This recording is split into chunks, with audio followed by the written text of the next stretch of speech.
Section 1. Prefatory. This tale is a faithful narrative of facts by a woman educated, reared in abundance, and left with a competence which she used freely for benevolent purposes, but whose property was ruthlessly destroyed, and she left sick, crippled, with impending blindness, and no friends to look to for support. It was prepared for a lecture, but illness rendered its delivery impossible. It is printed at the suggestion of friends.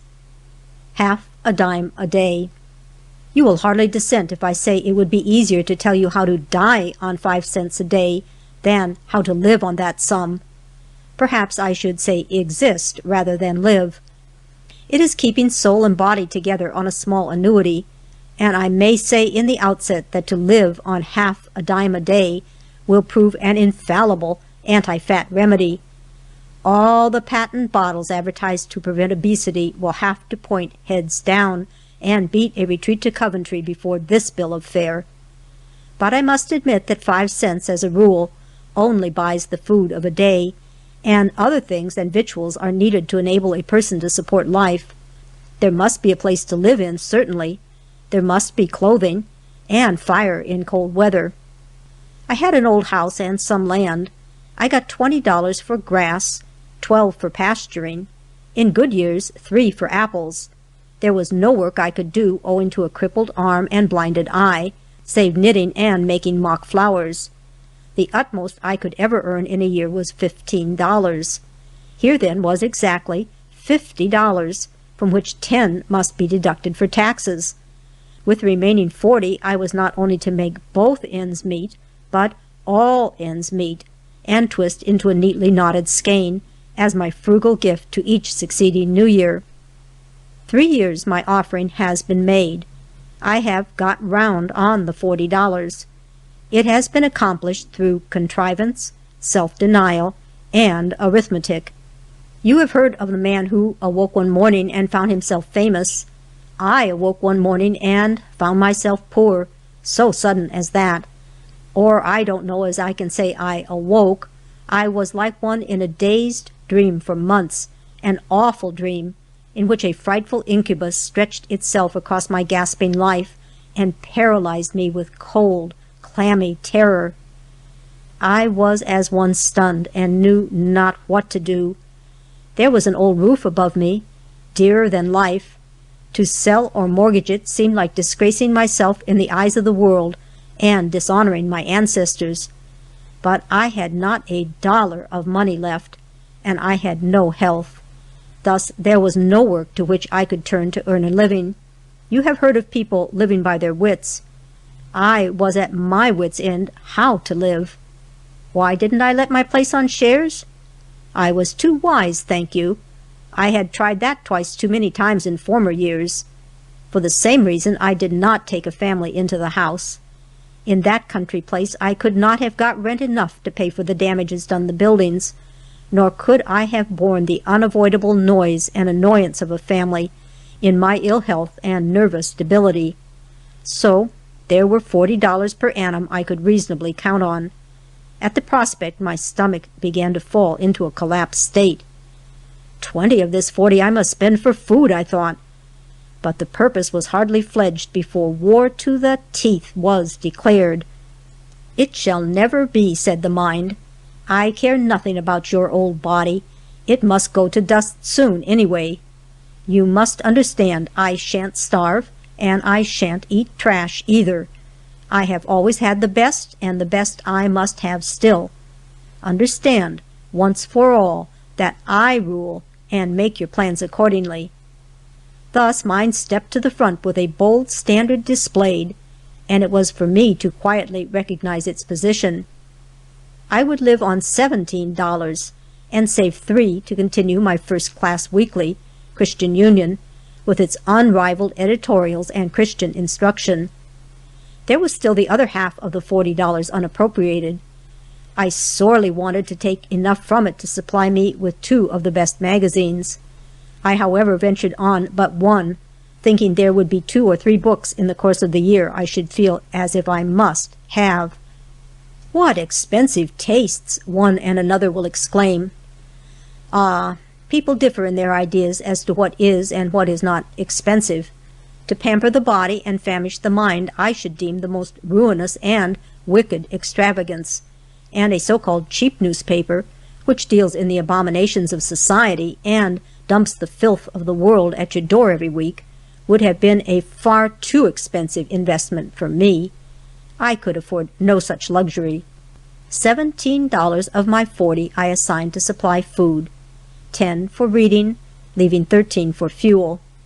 I fortunately had enough wood on hand when the great loss befell to last 2/3 through a winter. The next one I got through with one cord, and sawed it myself, which saved $1.50. I could only with my disabled arm worry off a few sticks for my fire each day. In very cold spells I took a warm freestone and crawled into bed. I was too ill to work, and thus to do saved firewood. I would put mittens on my hands and read a while, and when the room became too cold for this, cover all up and think over what I had read. This saved me in a degree from enervating myself further by fruitless poring over poverty and privations. I had enough bedclothes for comfort, but my own wardrobe, with the exception of one black suit, was pretty low when the loss came. I never bought a dress or pair of shoes for more than 3 years. It was entirely beyond my means to buy any article of clothing. So I had to tax both ingenuity and industry to get together garments enough for comfort and decency. I had a palm-figured dressing gown, lined with purplish flannel. The outside of this was all in tatters, while the lining was good. I ripped it in pieces, washed and pressed the flannel, got out enough of the palm figures to make 3 bands around the skirt and sleeves. These helped to hide holes and faded spots in the flannel. Then I raveled an old scarlet worsted undersleeve and trimmed each band with a narrow fluted edge. So I had a quite dressy dressing gown, clean, whole, almost tasteful, and I took genuine comfort planning, piecing it out day after day, with half mittens on my cold hands sitting close to a cold fire. I was more than a week about it, for owing to shortness of firewood my days were very short, and my lame hand was very decrepit and painful. I recollected that when I had made this wrapper out of an abundance of nice new materials, I had been quite impatient at having to sew on it for 2 days, and called in help to finish it off. People who saw it after it was remodeled said it was handsomer than when it was new, and it is certain I thought a good deal more of it. I said then, and have had occasion to say many times since, I was glad I bought good materials when I had the means, for they could be worked over a second, even a third time, to much better profit and advantage. I made a whole common suit out of an old straw bed tick, and out of the fragments of a pair of blue drilling overalls some former workman had left on the premises, cut narrow strips and stitched on the skirts for trimmings. Well, I suppose I was proud and determined to have some style about my garments. At a little distance my suit appeared like a neat, striped print, or more like a substantial gingham, and it had the wear of 6 calicoes in it. Indeed, it comes out like a new one every season, and bids fair to outlast the owner, and descend to posterity as an invention, may I not say, and escape the charge of vanity, of both genius and necessity. My bed-tick gown, will not some poet step forth and give it immortality? Shoes and stockings were a problem for a long time. Shoes I had to learn to do without for the most part. One decent pair I would keep, but these could not be indulged in every day. Such extravagance was not to be thought of. I took the soles of worn-out rubbers, lined them with flannel, and laced them on my feet as sandals. At length I found a knitted shawl that had been in wear, I suppose, a quarter of a century, and quite a number of undergarments which had been knit by hand out of homespun yarn in the old days, when my father's flocks had whitened the hills, so barren and bush-grown around me now. Then it had been the custom to have much cloth woven, and much yarn spun on the buzzing old spinning-wheel for the family use. All these garments had been long thrown by, faded, defaced, and past wear. They were a mass of ends and no ends. After thoroughly washing them, I tried the strength of the yarn, and found it unrotted and not much moth-eaten. I had possessed myself of quite a prize. But it was the work of weeks to ravel, tie up, wind into skeins, color, rinse, and rewind into balls for knitting. I found some redwood and copperas, so I had several shades of color. Then I proceeded to knit 5 or 6 pairs of socks, and had balls of yarn left to foot down for years. I quite reveled in an abundance of material, and said exultingly, "There is one thing I shall not lack again very soon, perhaps never," and for a long time, the last thing before retiring at night, I would go to the little drawer, pull it open, and take out my socks, pair after pair, and survey them with a fullness of satisfaction I had never, in better days, experienced over the nicest of boughten worsteds, or even silk. These were trophies of toil and contrivance. They had cost me not a little planning and labor, and I regarded them as my own successful achievements under difficulties. Therefore, they had value and favor in my eyes. I had 15 mottos in the house made on white muslin and cotton flannel. I soaked, washed, and boiled them clean, and supplied my drawer of linens. I had no outside garment to wear abroad save a very old, defaced, waterproof cloak. It looked like poverty personified. It was ragged, threadbare, the sleeves quite gone, of a most faded and weather-beaten appearance. There had been hanging in an outer room, I presume for 15 years, a rusty, fulled-cloth overcoat of my father's. I don't know why I had not given it away long before, but suppose I rather liked to see it hang there. It had a sort of look as if he were somewhere around yet. I had been charged with keeping that and a great pair of boots to frighten tramps in case they attempted any neighborliness. A sight of such largeness in apparel might lead them to apprehend there was a large man not far off, whose acquaintance it would not be judicious in them to cultivate. But I don't think I ever attached any protective power to these articles. I would sometimes get into them myself when I had to go out in the pouring rain to adjust the cistern for catching water, or dig a snowpath to the highway in winter. But now that my wits were on the alert for means to piece out my wardrobe, I passed by nothing, and left no article unscanned that could afford the least chance of aid. So I put my hand on the great overcoat and lifted it off the wooden peg. How heavy it was, and how rusty with age! It was lined throughout with fine black lasting, wadded and quilted in diamonds. My eyes gleamed as they lighted on this. I dragged the old coat off to my room in triumph. There I gloated and exulted over my prey, as I whetted a knife and went at it. I had no mercy, but just ripped and ripped and ripped, till the floor was strewn with parts of the parted garment. The other side of the thick cloth was a fine dark gray, just as bright as new. It was homemade cloth, and had the stock and value in it. I thought so much now of having things warm, such as would keep the cold out, and thus help me save fuel. Next I took my old waterproof cloak, washed and pressed it smooth, and cut away the worn, threadbare portions, to replace with strips of the dark gray fulled cloth of the overcoat. I so managed that the cloak should look as if it had been purposely trimmed with another shade of material, and got a respectable garment that would do good service through a number of cold winters. The cape of this cloak had a pretty lining of broad plaited black and white flannel.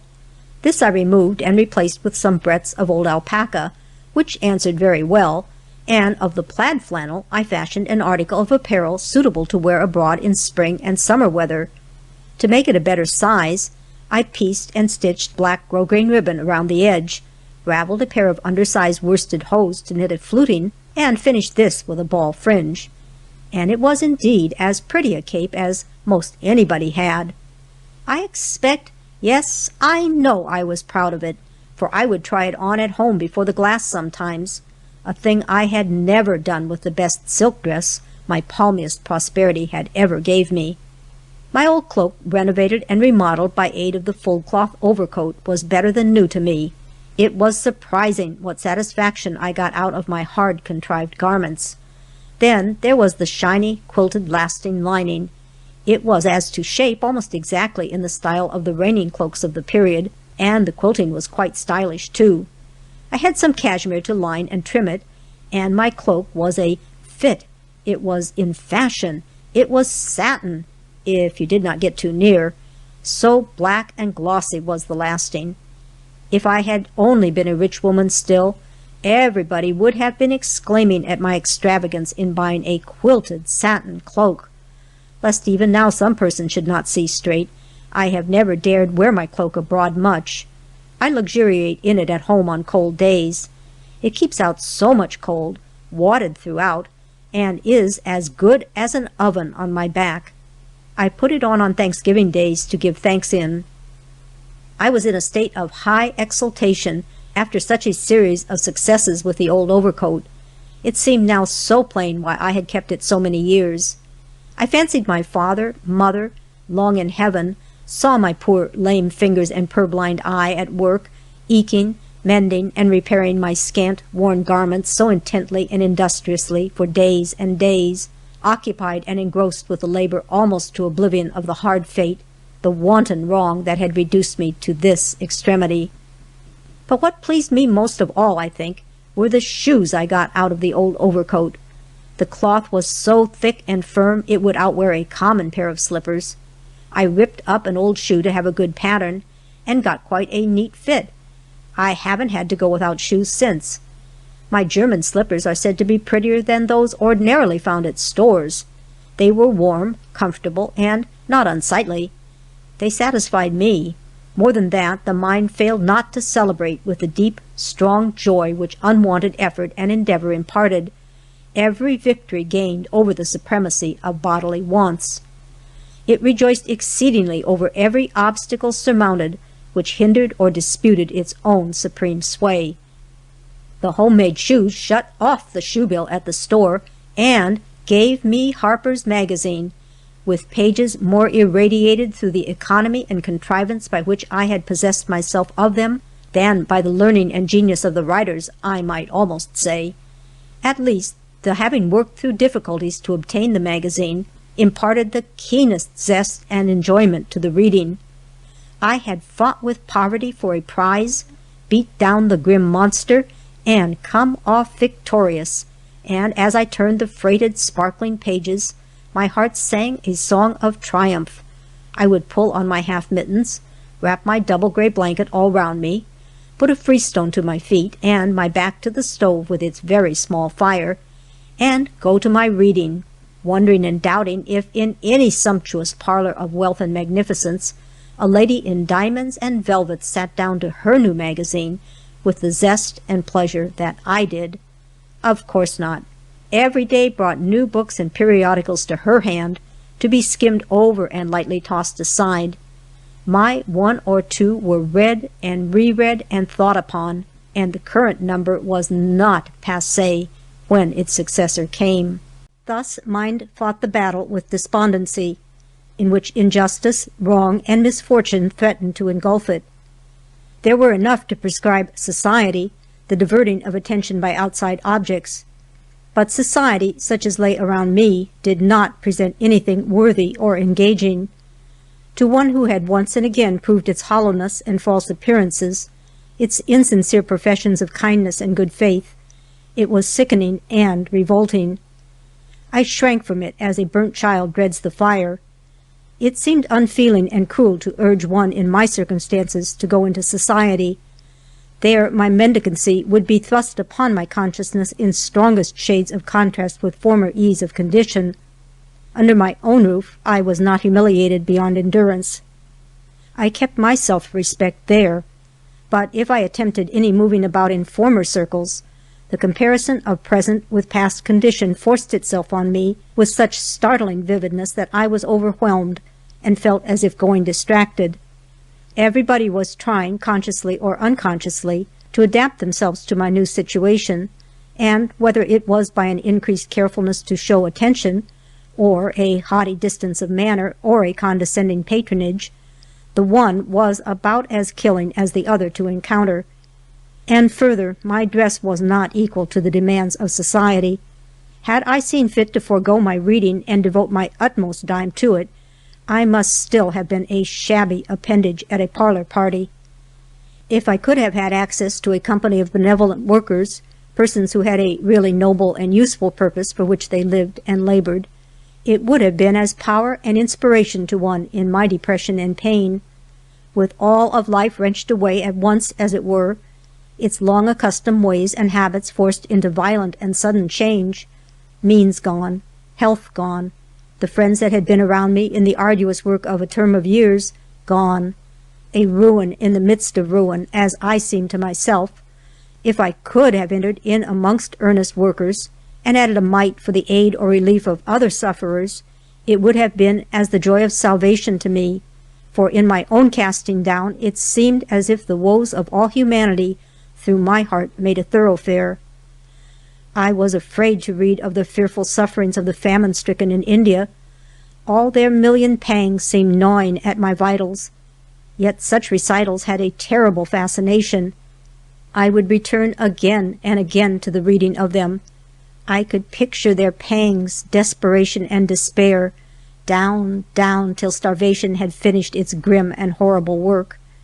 And I would long to feed them all, for I was full of pity for their lower wants. But at length I would come back to the thought, God seeth and taketh cognizance of all these things, and to him with whom 1,000 years are as a day, what an insignificant speck and atom must this earthly life appear. And yet, because it is so fleeting and small, the more would one like to be doing the little they can for the benefit of their fellow beings, the more they would long for some outreaching beyond self. And so, because I had nothing, more than ever I wished to help all who were in the same condition. I always held in reserve $1 or $2 for any special call of charity, and a pittance for the Bible and mission cause. I could hardly have consented to breathe without a single cent to bestow in benevolence. A person who would be willing to be an unmitigated mendicant would not be a person. But to return to my struggle with and against material wants. With the aid of my father's old overcoat, I subdued a good many of them for the time being, as has been already related. The succession of the seasons demanded changes in my wardrobe. A flannel gown was not suited to July and August, nor could I be wearing out in warm weather what I should so need in cold. I thought about cutting up an old Allendale bedspread to make me a grand white wrapper, but this I rejected as a temptation to reckless extravagance. How should I ever possess myself of another counterpane? And this one would answer a number of years with care and darning. Then I unfolded and scanned 2 red and white tablecloths in small checkerwork. I should never spread tables again for visitors. These cloths were not of much use. They had served some years and had holes and stains. They would make me a cool and serviceable wrapper. Not becoming and odd, but then few would see me wear it, and poverty must not expect to consult taste with freedom. But then, to wear a tablecloth for a dress, to take that on which food had been spread out for the support of the body, and make of it a covering and protection for the person? Would the tablecloth be elevated or lowered by such appropriation? It would be a divorcement from its natural uses. I refrained my scissors for a time. Though I might never want a tablecloth again, I would wait and plan a while before making the red checkered ones into a summer wrap. To buy a few yards of cambric or calico was out of the question. There was a fear of not bringing the year around by the most rigid economy. One day, behind the door of a dark closet, in an old room where a widow's goods were stored, of which I made no use and entered but occasionally, I put my hand on a cotton garment, and, rather wondering it should be there, took it to the light to see what it might be. It was a chocolate and white print dress that had been my mother's. I recollected of having given it to the girl who helped me through her last illness, directly after her death and burial. The girl had at that time occupied this old chamber. It appeared she had not taken the dress away with her, and year after year had passed by with it hanging in solitary disuse behind the dark closet door. It was almost as if my mother herself had come back to me.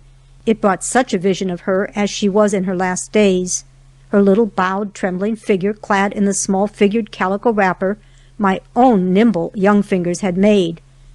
It certainly seemed as if in this hour of need her arm reached from the unseen to offer aid, to offer what had been her own, and mother-like to offer her all. "Take it and wear it. It has stayed for a time like this," the mother voice seemed to say. So I brought it forth, touching it with a half-reverent awe. It was not long enough for me, but it had been made before the era of gores. There were 5 wide breadths in the skirt, so I could remove a whole one, divide it in 3 parts, and fold the remaining ones onto it.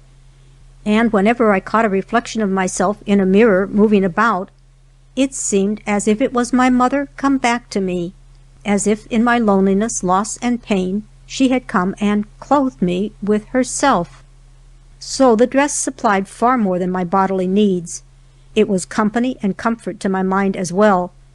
And if tears rolled down and wet it sometimes, as the sight of it recalled but too vividly the blessed years when sympathy, protection, and love were my abundant possessions, they were soothing, relieving tears.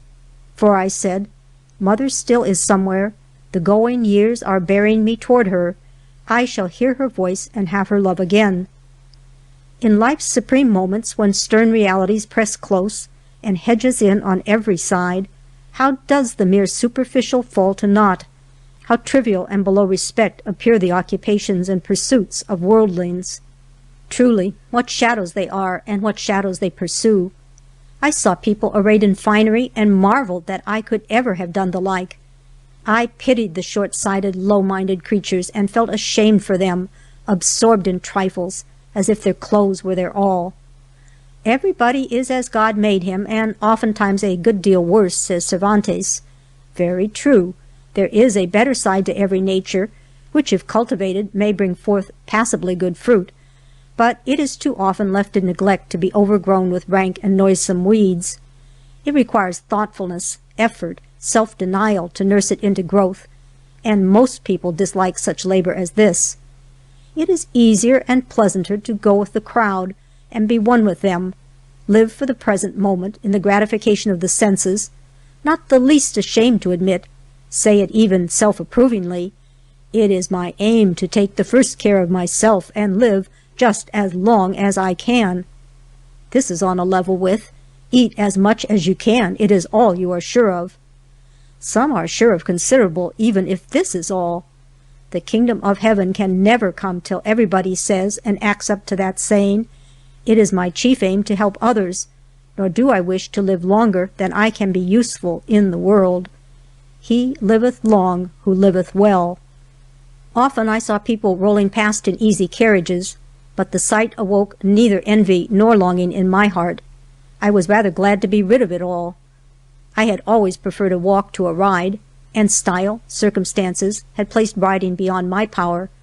Pain and apprehension of accident, having the sore, crippled arm, made riding something to dread and avoid as much as possible. I was distressed if asked to ride, and had to refuse. I suppose some lady is wondering by this time what I did for a bonnet, and it is an easy task to give information on this point. I simply went without one. Hat or bonnet I had not for 4 years. As I make this assertion, I have a misgiving that it will not be credited. I feel that it is an unparalleled one in the annals of modern life and custom, yet I could lay my hand on the book and solemnly assert its truth. A woman 4 years without a bonnet? In this enlightened land? In the latter part of the 19th century? Not a particularly old or sick woman either, and one who read Mrs. Browning, the best magazines, and all the leading divines of the age at home. Was she demented? It is perhaps not for me to say. I can only admit that if I went abroad, I wore a romance on my head instead of a bonnet, not the Blithedale. A false appearance, a deceitful show wrapped about in a screening veil, some shape of a hat destitute of trimmings, its barrenness concealed in friendly folds of barège. It was my one deception in dress, and I deemed it a pardonable, yea, a commendable one under the circumstances. I would rather wear a romance than a mortgage. I knit some winter gloves of ravelled black worsted, and for the rest, one pair of lisle thread went through 4 seasons. They were washed from slate color to dirty white, and dyed in tea several times. I always felt my poorest when I wore them, and sat shamefaced and silent, as if struck dumb at sight of my own abjectness. The careful darns betrayed a watchful anxiety ever on the stretch, a ceaseless, laborious endeavor to be decent, and were, as so many not to be mistaken proofs of poverty, unwilling, extorted confessions of want. However hard it may be to do without the comfort, abundance, or elegance which may once have been our own, it is doubtless not a poor and useless lesson to learn how much we can do without, and yet suffer no essential loss of what is noblest and best. To fall or to rise from the adventitious to the real is, in truth, not a misfortune, for such as live in a vain show, when the power to make a show is gone, all is gone. But if life has deeper springs, then it can survive a drought, and make for itself some greenness and fragrance in a bare desert of poverty and pain. All that is adventitious, all that is human, may fall away from us. What are our resources then? Have we any? The trial will prove us, test our strength, and show of what metal we are made. A novice can manage a sailboat on a smooth sea under a smiling sky, when it does not need any managing. But let the winds roar and the breakers come, and the boat will go to the bottom unless there is a skilled, courageous hand at the post of duty. So, any poor, weak life voyager can manage a calm. It is the managing of the crisis that is the test. But as to the half a dime a day, that is, the providing of food for that sum, it did not take that every day, by any means. I saved enough from this allotment to supply divers little necessary articles, a bunch of matches, spool of thread, paper of needles, even a gallon of oil now and then. Almost the year round I used a lamp stove for cooking purposes. It was cheaper than fuel and more convenient. Kerosene in summer could be bought very low, and then I would get enough to last through cool weather. Sometimes I would go through a whole week on 2 baker's loaves, 16 cents, a tablespoon of ginger and a gill of molasses, not more than 23 cents, thus saving 12 out of the 35 allotted for the week's expenses. But this was when my health was feeble and I confined to couch almost altogether. I was in this state more than a year. I made large use of cornmeal, of course, it being cheap and nutritious. 1/4 pound of meal, 1 cent. 1/4 pound of dried beans, 1½ cents. 2 cents worth of salt pork, 4½ cents in all, would support me a day and a half very well. This was my usual fare 3 days out of 7. 3 cents worth of barley, boiled with 2 cents worth of butcher's trimmings, and 3 cents worth of potatoes, would make wholesome, nourishing food for 2 days, and go a long way toward supporting existence. I have heard it said a German can live on what a Yankee would throw away, and a Jew could live on what a German would throw away, and a Chinaman could live on what a Jew would throw away. I almost thought I could bear off the palm from the whole of them, and live on what a Chinaman would throw away, if he was a clean one. I made a considerable use of rice and salted fish. In cool weather, a pound of oatmeal cooked on Monday would serve for a dessert through the week. Sometimes I had a gift of milk, and then I feasted like an epicure. I usually allotted a small cup of molasses as sauce and relish to a pound of oatmeal. Now and then I had some kind of a vegetable, as a beet or a turnip, and from time to time bought a few cents worth of butcher's scraps, more to season food than to be food. When eggs were cheap, I made use of them. I did not buy when they were more than 10 cents a dozen. I never could make these go as far as I had heard of one housewife doing, who would cook 1 for a family of 5, and after all had eaten freely, there would still be some left. Perhaps this lady bought her ovas of an ostrich or a moa bird. Mine were only barn-door biddies' eggs, and I was apt to want 2 for breakfast. Once a month I indulged in a baking of gingerbread, or got a pound of lard and fried an eating of doughnuts, about 6, 1 at a time, in a tin cup over my oil stove. I always enjoyed the frying of the doughnuts, and looked forward to it with a zest of anticipation. They generally came up plump and round, and quite filled the little cup of boiling lard. I picked them out with a fork, and invariably ate the first one while the second was cooking. After that, I let them congregate on a plate and watched their numbers increase to 5, 6, 7, never more than that. These and the gingerbread were usually mixed with water and no shortening, but if eaten warm or pretty soon after the cooking, very good as I considered. They were my occasional luxuries. I would think, as I tended my lonely doughnut in the small cup of fat, of the great handfuls of brown beauties I had cooked in former years, and thought very lightly of them, not ungrateful, but regarding a full supply of all good things for the stomach as a matter of course, never dreaming a time would come when I must choose between lower and higher food, a table spread for the body, or a table spread for the mind, or of lessening the supplies of one for the sake of furnishing out the other. Once, perhaps, I should not have done thus. Not a few times have I been told by those who deemed themselves much wiser than I, that I was starving myself, that it was wicked not to take care of one's body. Nobody could live without good food. But my food was good, or I was greatly mistaken, for I ate it, devoured it, I might say, with the eager relish of a growing child. It lacked in variety, perhaps. It was not rich. It was fairly cooked and regularly taken, and of a kind to bring the best returns in health and strength. Of course, I had times of longing for the flesh-pots of Egypt. On Saturdays I would think of the great bakings going on in the houses round me, and see in fancy the array of fresh bread loaves, pies, and sweet cakes on the pantry shelves. Almost seemed to inhale the odors of good cooking, and contrast this spectacle with my empty old cupboard, empty now and evermore, or with just a pint-pot of oatmeal in a corner. And very likely my mouth would water till I buried myself in some book which exalted the value of the soul, and made contemptible the course of such as live supremely for the gratifications of the present life. Persons of this stamp would assert, directly or indirectly, the superiority of their method of living, and declare it the most quixotic, foolish, wicked thing to stint oneself in food and clothes. Folks must live. Why must they live? What must they live for? To eat and wear clothes? Allow me to say in all candor and reverence, I should rather die than thus exist.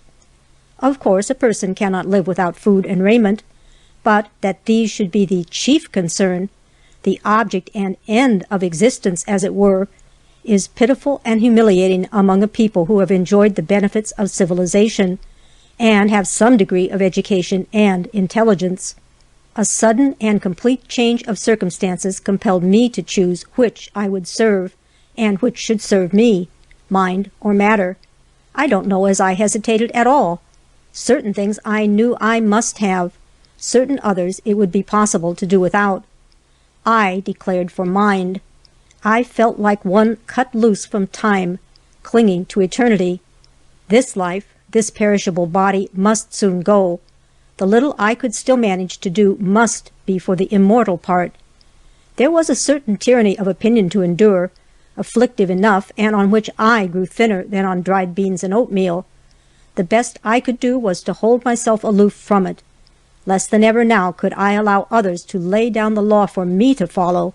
Stern necessity was compelling to a more decided and pronounced individuality than ever before.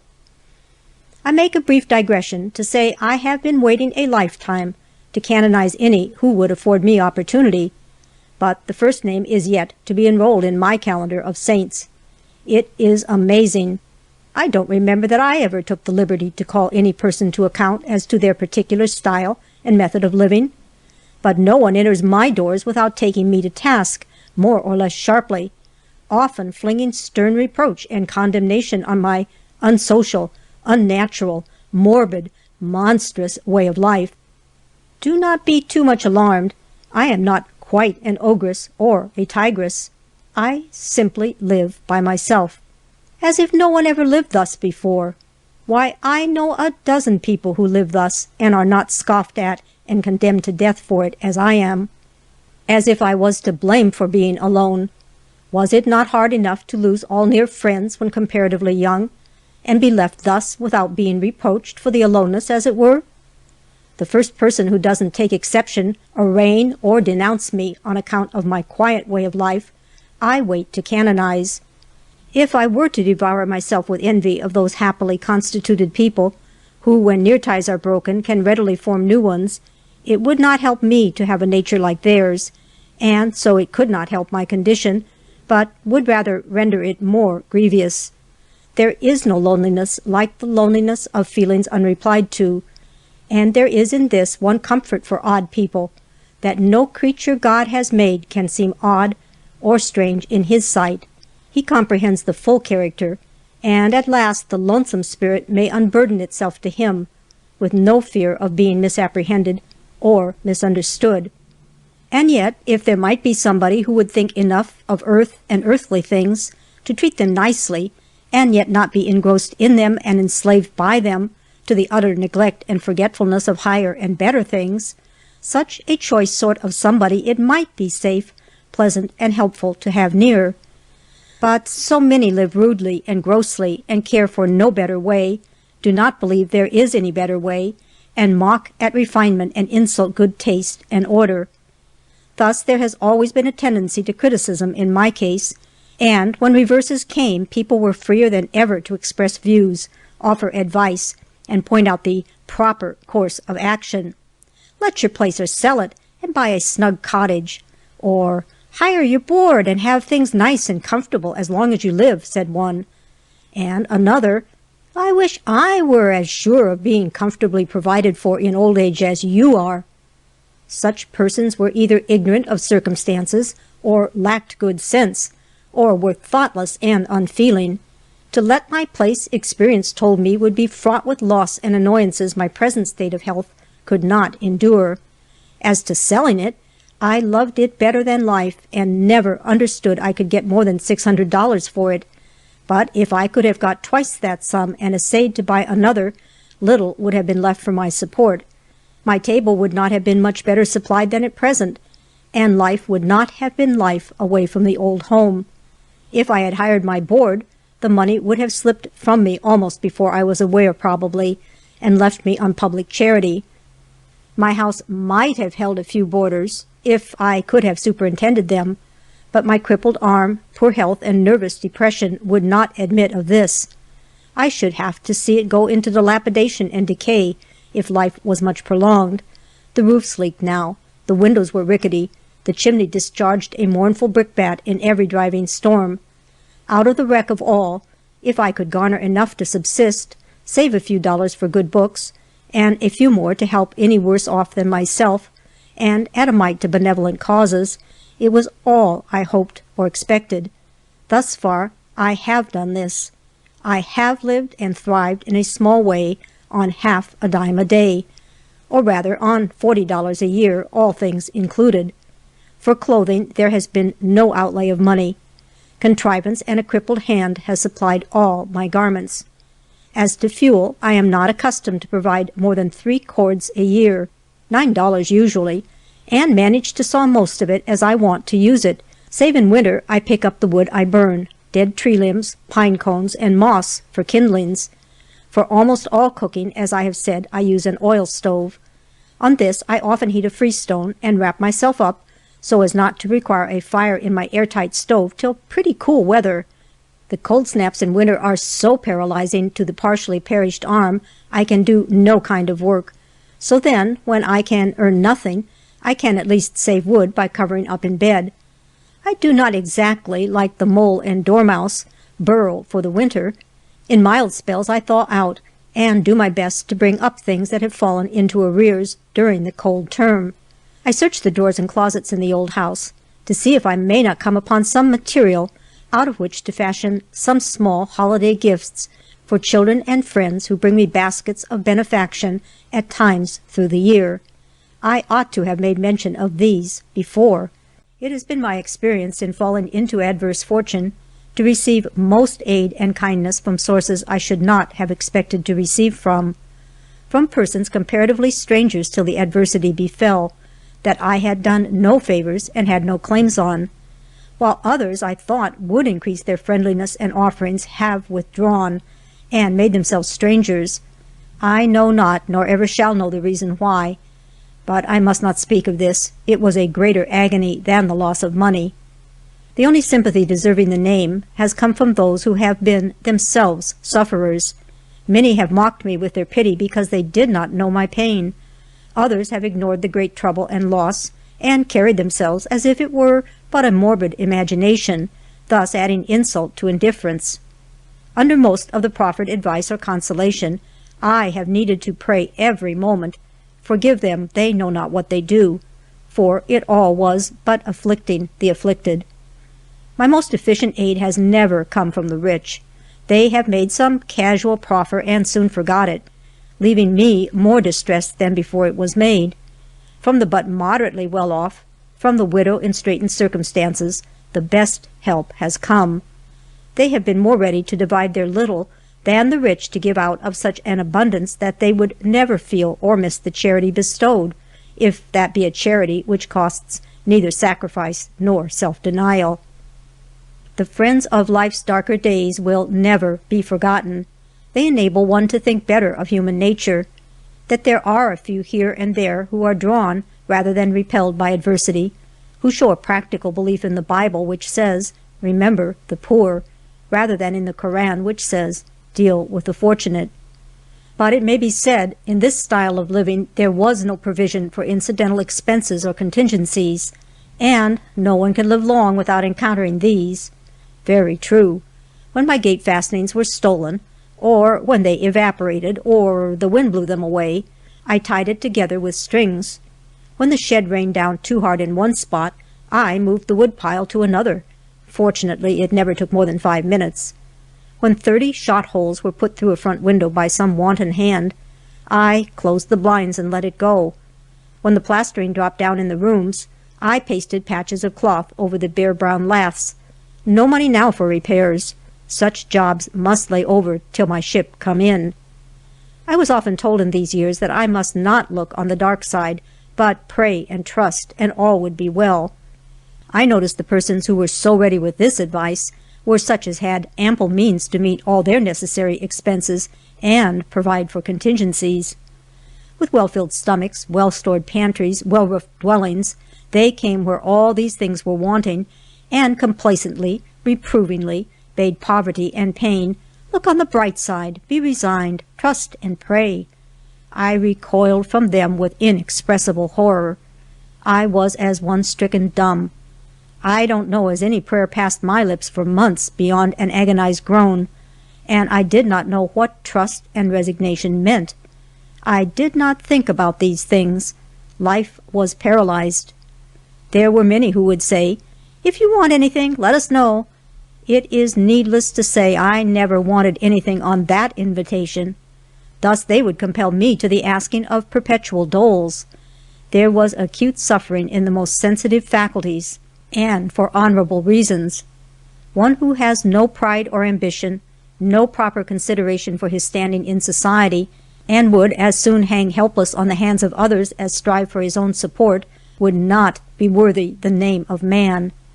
There had been such a wrench and revolution in affairs that all my lifelong habits and ways were changed, and I didn't know myself or the world I was in. I even apprehended that real estate might become unreal beneath my feet. If the walls of my house had shattered down into a pile of jackstraws, I don't know as I should have been surprised. So overwhelming on me was the uncertainty, the evanescent nature of all sublunary things. One and another prayed for my fortune to come back. I should just as soon have thought of praying for my mother to come back. They said I must ask God to take my pain away. I don't think I ever did. Though I had no formula of words, the burden of my spirit was, "Make me like thee, O Savior." I was to pray for daily bread, and I had it. But the loaf did not drop down from the sky, and as I opened the window come in and take a seat on the table before me. No miraculous manna was mine. God did not feed me by direct miracle. None the less he did feed me, however, because he did it through the action of powers and faculties implanted in my nature. Continuance, perseverance he stirred up to put forth utmost endeavor. Through self-denial and arithmetic I got my daily food. I believe in a special divine providence, but that it works within the sphere of natural and social laws, and employs them. "But you could make no provision for sickness on $40 a day," says one. That is true, but people who live with such severe simplicity will not be as liable to acute disorders as those who are more self-indulgent. Fevers, pneumonias, summer complaints I felt no apprehension of, and they did not visit me. I had nervous debility, heart difficulty, and the crippled arm. This arm I would have felt more comfortable if I could have had spirits to bathe it in, but this I could not afford.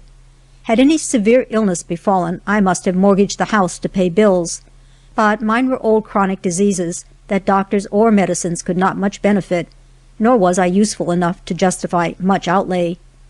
Thus I got along, with no end of blame, criticism, and misrepresentation. What person ever has capacity to comprehend another, or will make any candid endeavor to realize another's situation, and intelligently see and admit what they can and what they cannot do as they are placed? People are absorbed in their own affairs, and their judgments of others are very superficial, very unjust often, and based on no correct understanding of the circumstances which environ the life of the individual they arraign and condemn perhaps. They take full cognizance of whatever comes within the sphere of their own interests and desires, but other people with far different views and aspirations they do not comprehend. They are strange. There is something wrong about them. "Where might be your home, mister?" asked a back-country woman of a traveler who called at her door. "Boston, madam," was the polite response. "Dear, dear, what makes you live so far off?" was the pitying rejoinder. So, people that differ widely from our ideas and pursuits we regard as far off, and are inclined to look on with a sort of condescending pity, though theirs should be the privileged city, while ours is but the rude or barren wilderness. "Take everyone's advice and then do as you please," says somebody. I had to do so. Everybody advised me to eat my house. How was it possible to accept such advice? I was not a rat or squirrel, and had not the requisite masticating apparatus. I used to wish I could eat the barn sometimes. If it had been built of bread instead of boards, a considerable portion of it would be wanting now, I doubt not, for there were some long, dreadful months of which I speak not at all. But to sell my buildings in order that I might eat pound cake, when I could peacefully inhabit them with my pot of oatmeal, what a shameful, inglorious thing to do! How should I ever be able to look my parents in the face hereafter? The old house was all there was left, a shelter, a hiding place, for I was as some hunted creature driven to bay. If I could bear to live, how could I bear to die elsewhere? I had great love of locality, and my adhesiveness was as hoops of steel. With the forces of my nature at their best, I doubt if I could have summoned up resolution to dissever myself from the old place. Now I did not entertain such a thought.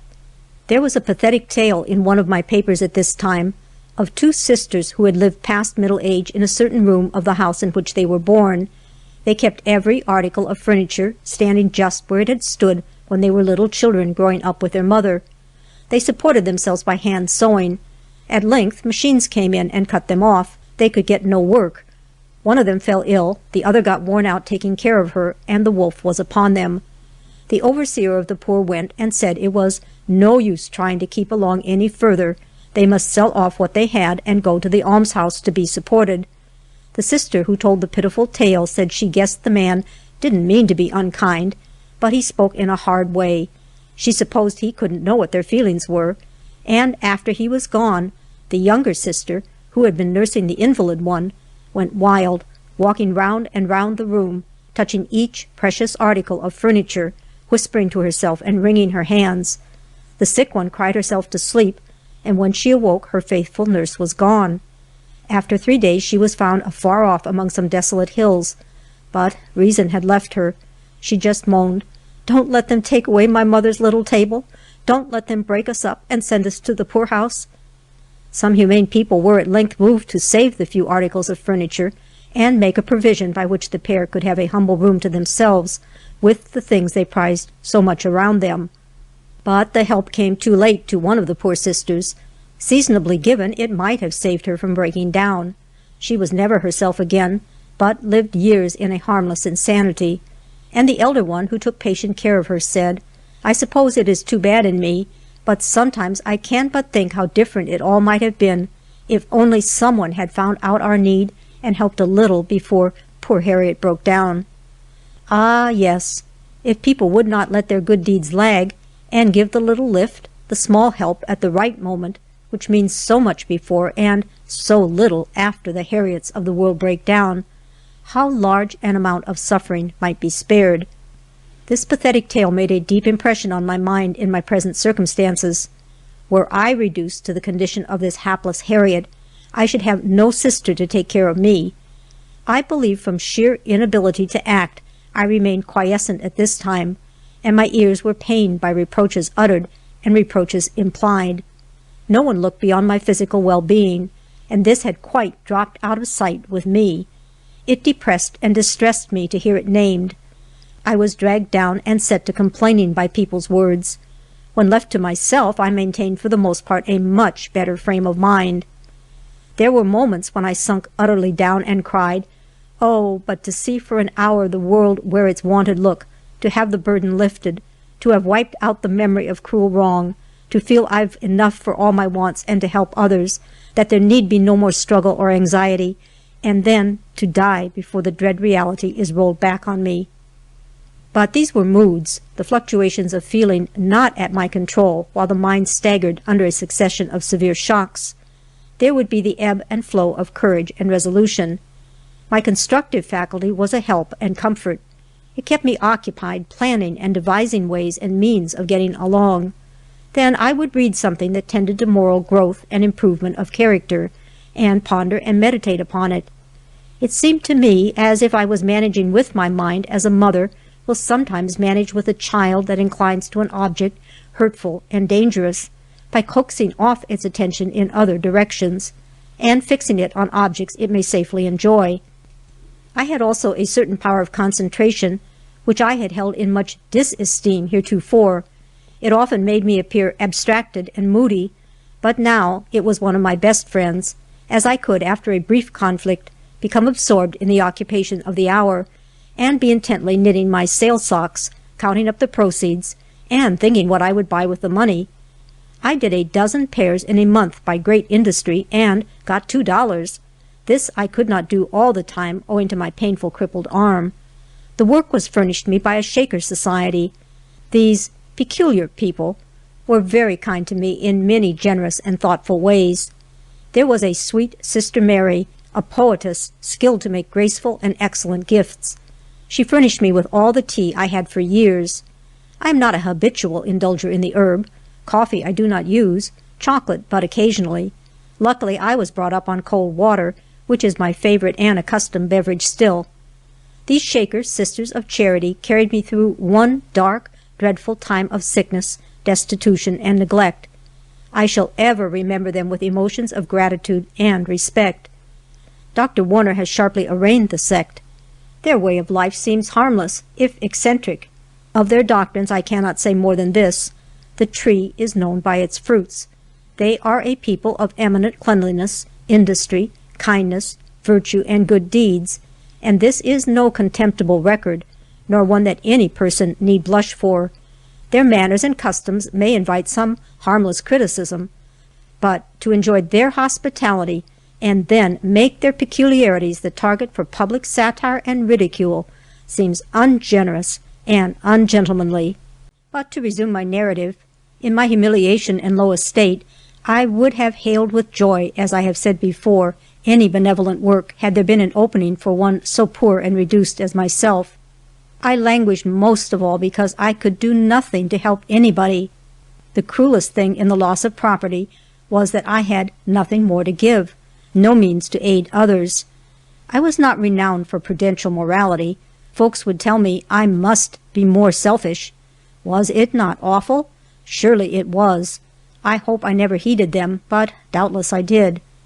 So at length the summing up of the whole story is, I have got along on $40 per annum for a number of years, and sustained sufficient vitality for a recluse, inactive life. A crippled invalid could not well lead any other. I have a few household articles held in reserve against emergencies. The best things, however, were parted with in my darkest time. As to clothing, I hardly need more than 2 wrappers in a year, and may reasonably hope to retain the red checkered tablecloths to fall back upon in case of necessity. Of them I can fashion a warm weather gown that will last and outlast a good many seasons.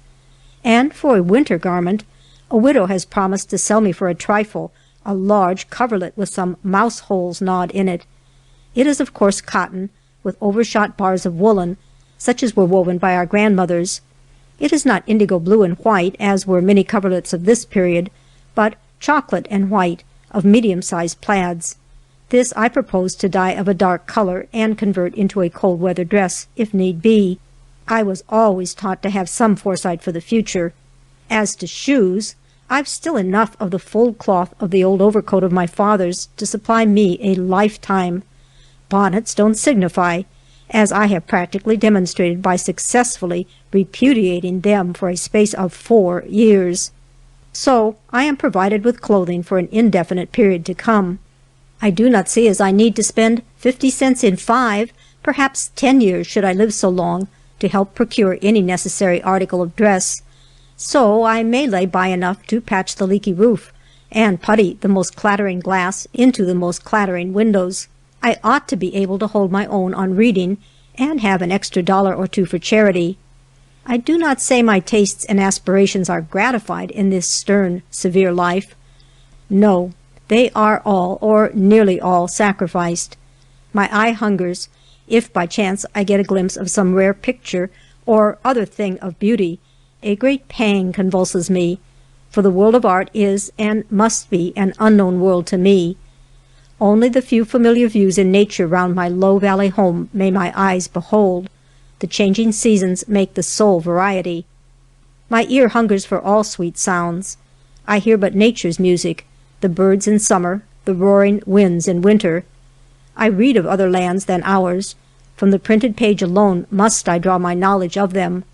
I shall never see grand old England, beautiful France, wild Switzerland, classic Greece, sacred Palestine. It had been the dearest hope of my life to sometime know them by the seeing of the eye.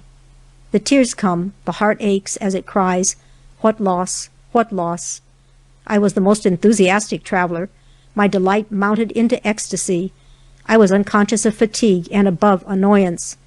Art and beauty were as thrones whereon I walked in supreme exultation. But these were lost delights. The hand I had deemed so trusty was scattering my few thousands when I knew it not, and all had been gone beyond retrieval, years before it was suffered to come to my knowledge. But my wants grow fewer and simpler as to the body. The mind is just as clamorous as ever. It is the humored child that has got the upper hand.